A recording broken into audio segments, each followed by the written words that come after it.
Vlog के साथ मैं हूं शहजाद खान अब्दाली और आज का वीलॉग बहुत इंटरेस्टिंग है। उन लोगों के लिए ख़ास तौर पर है जो लोग बेरोज़गार हैं, जिनके पास कोई जॉब नहीं है। उन लोगों के लिए बहुत नादिर मौका है कि वो कम सरमाए से अपना कारोबार शुरू करें और अपना ज़रिया आमदन बनाएं। हालोर मार्केट के अंदर मौजूद हैं और इस वक्त हम आपको लिए चलते हैं मोबाइल एसेसरीज़ की मार्केट में। आपको बताते हैं कि कितने कम से कम सरमाए से इस बिज़नेस को शुरू किया जा सकता है। आपको मोबाइल एसेसरीज़ ख़रीदते हुए किन चीज़ों का ख्याल रखना है, कितनी आप सेल करेंगे तो कितना आपको प्रॉफिट होगा और किस तरह आप घर का निज़ाम चला सकते हैं।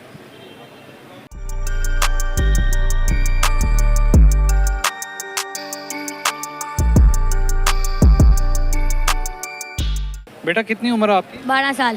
और क्या नाम है आपका? असद। हसन। असद। असद। असद, ये मुझे बताओ कि कितने अरसे से ये काम कर रहे हो? मुझे तो अभी हफ्ता हुआ, मैं तो अभी पढ़ाई करता हूँ। हफ्ता हुआ, पढ़ भी रहे हो साथ और साथ कारोबार भी कर रहे हो। अब बेटा ये बताओ कि ये काम कितने सरमाए से शुरू किया जा सकता है?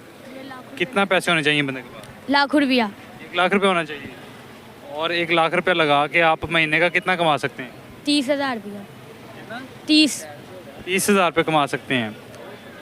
आपने इस 12 साल असद की गुफ्तगू सुनी है। वो कहता है कि 1 लाख रुपया लगाएं, मोबाइल एसेसरीज़ का काम करें और 30,000 रुपये महीना कमाएं। और अब उस मार्केट में चलते हैं जहाँ से ये मोबाइल एसेसरीज़ ख़रीदते हैं।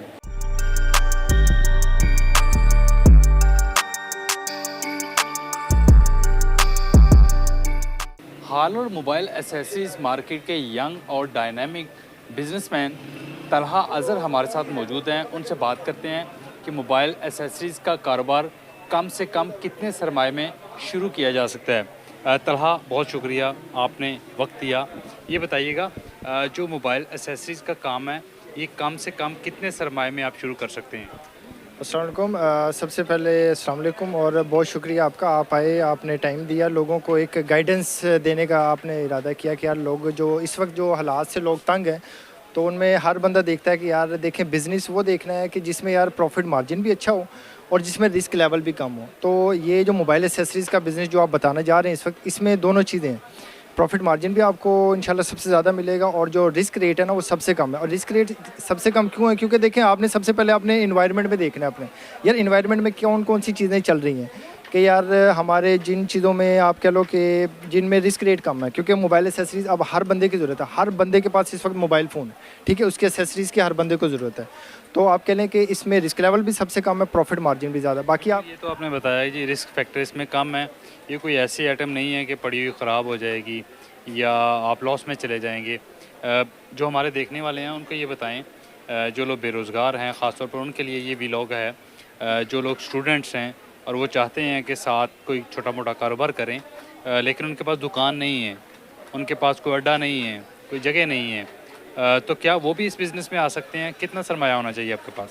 बिल्कुल जनाब, जिनके पास नहीं भी है, कुछ भी नहीं है उनके पास, वो भी इस बिज़नेस को कर सकते हैं। इस बिज़नेस की सबसे अच्छी बात ही है क्योंकि देखें 2 तरह के तरीके होते हैं। एक होता है रवायती बिज़नेस, एक होता है बगैर रवायती। रवायती बिज़नेस वही है कि आप अपने इलाके में कोई छोटी सी शॉप देख लें, बहुत ज़्यादा बड़े लेवल की ना हो, छोटे से स्टार्ट लें। हमेशा जो बिज़नेस है छोटे से स्टार्ट होता है। अपने मोहल्ले में देखें 5-7 हज़ार में दुकान मिल जाती है। आप इसमें मिनिमम, जिस तरह आपने पूछा ना कि यार बिज़नेस कितने से स्टार्ट हो सकता है, आप इस बिज़नेस को 50 to 60,000 के अंदर अंदर भी स्टार्टअप कर सकते हैं। लोग ऐसे स्टूडेंट्स, ऐसे हमारे देखने वाले जिनके पास रिवायती बिज़नेस करने के लिए टाइम नहीं है, वो स्टूडेंट हैं, तो वो इस बिज़नेस को किस तरह से कर सकते हैं? देखें इस चीज़ की खासियत ये है कि इस चीज़ को ना आप ई-कॉमर्स पे कर सकते हैं। ई-कॉमर्स में आप कह लें कि आपको इन्वेस्टमेंट की बहुत ही कम, एक रेयर इन्वेस्टमेंट की ज़रूरत होती है। उसमें ई-कॉमर्स में आपके प्लेटफॉर्म शॉपिफाई आ गया, ठीक है, दराज आ गया। आप फेसबुक पे अपना पेज बनाएं, इंस्टाग्राम पे उसको ट्रेंडिंग पे लाएं, उसको प्रमोट करें, स्पॉन्सर्ड करें। तो इसमें देखें, इसमें आपको आप कह लें कि मिनिमम इन्वेस्टमेंट चाहिए होगी। इसमें जो ज़्यादातर मैंने जिस तरह आपको चीज़ें बता दी, वॉचेस चला लें, एयरपोर्ट चला लें, इसमें आपको मिनिमम इन्वेस्टमेंट चाहिए होगी। और ये जो मोस्ट ट्रेंडिंग प्रोडक्ट्स हैं आप हमें बताएं, हम आपको गाइड कर देंगे। उसके अलावा आप इंटरनेट से चीज़ें मोस्ट ट्रेंडिंग हैं उनको आप अपने पेजेस पर लगाएँ और आप उस चीज़ को सेल आउट करें।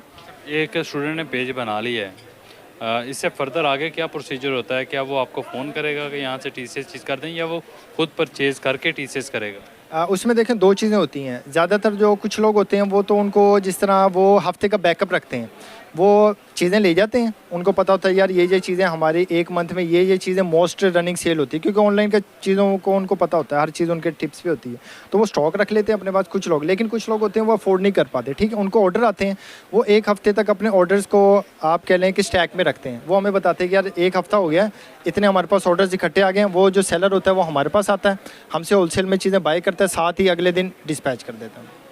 जी, आपने इस रिवायती और गैर रिवायती दोनों तरीक़ों को देखा, और तलहा ये बताते हैं कि 50,000 रुपया अगर आपके पास है तो आप इस बिज़नेस को रिवायती तौर पर भी शुरू कर सकते हैं, यानी अपनी गली मोहल्ले में कोई दुकान बना सकते हैं, ख़ुद से बिज़नेस कर सकते हैं, या इसको गैर रिवायती तरीके से भी किया जा सकता है, यानी ई कॉमर्स के ज़रिए आप फेसबुक पेज पे जाइए, इंस्टा पे जाइए और यूट्यूब पे जाइए, अपना पेज बनाएं और उसके थ्रू आप सेल करें। ये वाहिद कारोबार है जिसमें बताया जा रहा है कि जो लॉस का मार्जिन है वो बहुत कम से कम है, प्रॉफिट मार्जिन बहुत बेहतर है, और अगर आपके पास कम से कम सरमाया अगर 50,000 भी है तो उसमें भी आप इसकी परचेजिंग करके इस कारोबार का आगाज़ कर सकते हैं।